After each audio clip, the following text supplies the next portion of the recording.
எல்லாருக்கும் வணக்கம். இன்னைக்கு நம்ம ஒரு யோகா சீக்வென்ஸ் பார்க்க போறோம். யோகா சீக்வென்ஸ் அப்படின்னா, யோகால நெறைய ஆசனங்கள் இருக்கு. எல்லாத்தையும் ஒரே நாள்ல நம்ம பண்ண முடியாது இல்லையா? அதுக்கான ஷார்ட்டான ஒரு மாடல் தான் இந்த யோகா சீக்வென்ஸ். உங்களால யோகா கிளாஸ்க்கு போணும்னு நெனைக்கிறீங்க. பட் போக முடியல. உங்க உடம்ப நல்லா வச்சுக்கணும்னு நெனைக்கிறீங்க. வச்சுக்க முடியல. ஏதாவது ஒரு பிசிக்கல் ஆக்டிவிட்டில உங்கள என்கேஜ் பண்ணணும்னு நெனைக்கிறீங்க. பட் பண்ண முடியல அப்படின்னா, நீங்க கவலைப்படவே தேவையில்ல. டெய்லியும் ஒரு 10 நிமிஷம் உங்க பாடிக்காக, உங்க மனசுக்காக நீங்க ஸ்பெண்ட் பண்ணா போதும். அதுவும் உங்களுடைய இடத்திலேயே. இப்போ இந்த சீக்வென்ஸ நம்ம எப்படி பண்ணலாம் அப்படின்னு பார்க்கலாம். வாங்க. முதல்ல முட்டி போட்டுக்கோங்க. மெதுவா கைகள இடுப்புல வச்சுட்டு, உங்களால எவ்வளோ முடியுதோ பின்னாடி வளையலாம். இதுக்கு பேரு அர்த்த உஷ்சராசனா. இது பண்றதுனால உங்களுடைய தைராய்டு சுரப்பி நல்ல வேலை செய்யும். ஒவ்வொரு ஆசனாவும் 15 செகண்ட்ல இருந்து 30 செகண்ட் வரைக்கும் நீங்க ட்ரை பண்ணலாம். அதுக்கப்புறம் அப்படியே கைகளை முன்னாடி வச்சு உங்களுடைய முதுக எந்த அளவுக்கு நீங்க வளைக்க முடியுமோ வளைக்கலாம். பொதுவா நீங்க கவனிக்க வேண்டியது, ஒவ்வொரு பொசிஷன்லையும் மூச்சை நல்லா ஆழமா இழுத்து விடணும். அடுத்து உங்களுடைய முதுக இந்த மாதிரி எந்த அளவுக்கு மேடு மாதிரி கொண்டு வர முடியுமோ கொண்டு வரலாம். இது செய்யறது மூலியமா உங்களுடைய முதுகு வலி சால்வ் ஆகும். அடுத்தது வியாக்கராசனா. மெதுவா உங்க கால்களை எவ்வளோ முடியுமோ மடக்காம நீட்டணும். இது பண்ணும் பொழுது உங்களுடைய தொடைப்பகுதியில் இருக்கக்கூடிய சதைகள் குறையும்.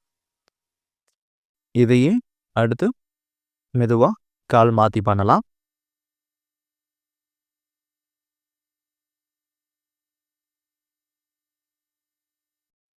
கண்கள் மூடிய நிலையில ஒரு ஆசனா நீங்க பண்றீங்க அப்படின்னா அதுக்கு சக்தி ரொம்ப அதிகம். மூச்சை நல்லா இழுத்து விட மறந்துடாதீங்க.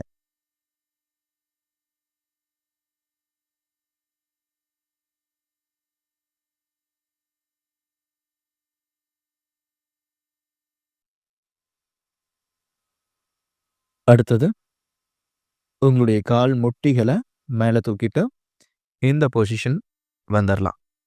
அதோமுக ஸ்வானாசனா.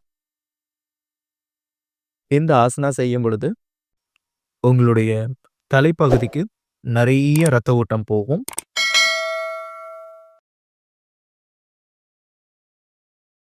அது அப்படியே கொஞ்சம் இடுப்பை கீழே இறக்கி இந்த பிளான் பொசிஷன் வந்துடலாம். இந்த ஆசனா செய்யும் பொழுது உங்களுடைய கைக்கான சக்தி, அதாவது உங்களுடைய ஹேண்ட் ஸ்ட்ரென்த் வந்து இன்க்ரீஸ் ஆகும்.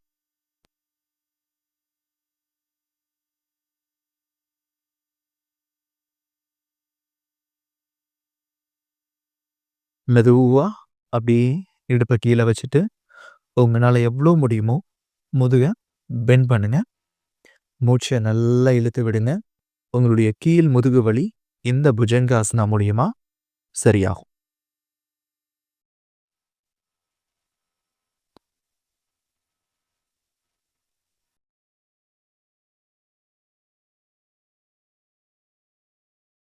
கைகளை உங்களுடைய தோள்பட்டை அளவுக்கு ஓப்பன் பண்ணி வச்சுட்டு 2 கால்களையும் மடக்கிட்டு இடுப்போட கால்களை திருப்புங்க. உங்களுடைய இடுப்பு பகுதிக்கு நல்ல ஸ்ட்ரெச் கொடுக்கக்கூடிய ஆசனா. அது மட்டும் இல்லை, உங்களுடைய வயிற்று பகுதிக்கும் நல்ல ஸ்ட்ரெச் கொடுக்கக்கூடிய ஆசனா. மூச்சை நல்லா இழுத்து விடுங்க. கவனத்தோட ஒவ்வொரு ஆசனாவும் பண்ணணும்.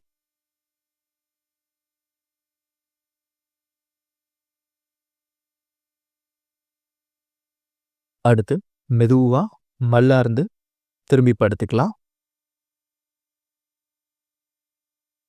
உங்களுடைய கால்களை, அதாவது உங்களுடைய வலது காலை மடக்கி கைகளால் பிடிச்சிக்கோங்க. உங்களால் எவ்வளோ முடியுமோ கால்களை உங்களுடைய மார்பை நோக்கி இழுக்கலாம். இதே மாதிரி இன்னொரு காலையும் நம்ம பண்ணலாம்.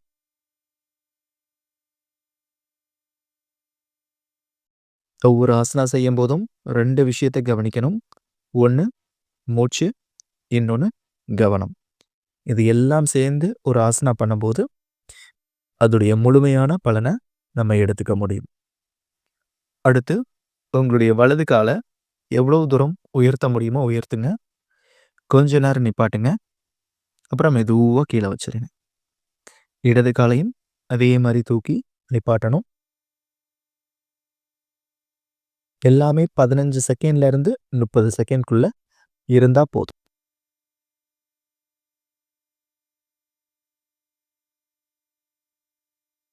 மெதுவா உங்களுடைய 2 கால்களையும் மடக்கிக்கோங்க.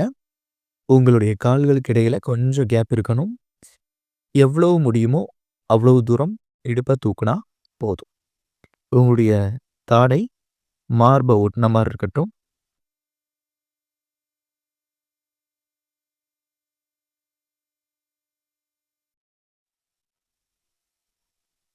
கைகளை உங்களுடைய ஷோல்டர் லெவலுக்கு, தோள்பட்டை அளவுக்கு மறுபடியும் ஓப்பன் பண்ணி வச்சுட்டு 2 கால்களையும் மடக்கின பொசிஷனில் இடது பக்கமாக கொண்டு வந்து வைக்கணும். மூச்சு நல்லா இழுத்து விடுங்க. ரொம்ப முக்கியமான ஆசனா. உங்களுடைய நுரையீரலுக்கு நல்ல ஸ்ட்ரெச் கொடுக்கும். நுரையீரல் நல்ல விரியும். அது மூலியமா நிறைய சுவாசத்தை நம்ம உள்ள இழுக்க முடியும். இந்த ஆசனாவை தொடர்ந்து பண்ணுங்க. இந்த மாதிரி ஹெல்த் ரிலேட்டட் வீடியோஸ்க்கும் உங்களுடைய பாடியில் இருக்கக்கூடிய மைண்டில் இருக்கக்கூடிய இஷ்யூஸ் சம்மந்தமான வீடியோஸ்க்கு நம்ம சேனலை சப்ஸ்கிரைப் பண்ணுங்கள். நிறைய வீடியோஸ் வந்து ஃப்யூச்சரில் இன்க்ளூட் பண்ணலான் இருக்கோம். பை.